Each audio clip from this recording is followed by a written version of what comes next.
ഹിന്ദി സിനിമയിൽ നിന്ന് കണ്ടിട്ടുള്ള ഒരു ഡയലോഗാണ് പറയുന്നത്. അതോടൊപ്പം തന്നെ വേറൊരു ഉദാഹരണം ഇത് കഴിഞ്ഞിട്ടും ഞാൻ പറഞ്ഞുതരാം, അത് വെച്ചിട്ട് തന്നെ.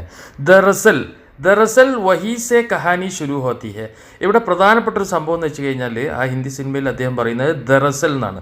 ദറസൽ എന്ന് പറഞ്ഞു കഴിഞ്ഞാൽ എന്താണ്? നമ്മൾ ഇംഗ്ലീഷിൽ പറയില്ലേ ഇൻഫാക്റ്റ് അല്ലെങ്കിൽ ആക്ച്വലി, യഥാർത്ഥത്തിൽ ആക്ച്വലി എന്നുള്ളതാണ് ദറസലിൻ്റെ അർത്ഥം.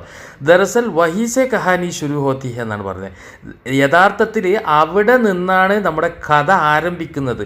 ശുരു ഹോത്തി ഹെ, ശുരു ഹോന എന്നൊക്കെ പറഞ്ഞാൽ എന്താണ്? ആരംഭിക്കുക എന്നുള്ളതാണ്. കഹാനി, കഥ.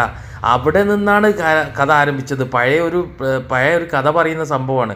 അന്ന് അവിടുന്ന് ആ സമയത്ത് അതിന് ശേഷം ആക്ച്വലി അവിടെ നിന്നാണ് കഥ ആരംഭിക്കുന്നത് എന്നാണ് പറഞ്ഞതിൻ്റെ സാരം.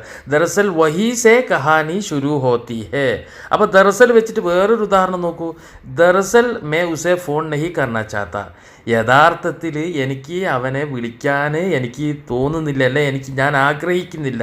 ഫോൺ നഹി കർണ ചാത്ത. ചാത്ത എന്ന് പറഞ്ഞു കഴിഞ്ഞാൽ ആഗ്രഹിക്കുക, കർണ ചാത്ത എന്ന് പറഞ്ഞു കഴിഞ്ഞാൽ ആഗ്രഹിക്കുക എന്നുള്ളതാണ്, ചെയ്യുക എന്നുള്ളതാണ് കർണ.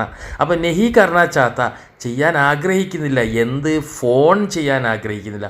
ഉസേ ഫോൺ നെഹി കർണ ചാത്ത. ദറസൽ, യഥാർത്ഥത്തിൽ. ഇപ്പം ഇംഗ്ലീഷ് പറയാതെ ആക്ച്വലി അല്ലെങ്കിൽ in fact, I don't want call him, I don't want call her, അങ്ങനെയൊക്കെ പറയാം ദറസലിന്. അപ്പോൾ മനസ്സിലായില്ലേ ദറസലിൻ്റെത്?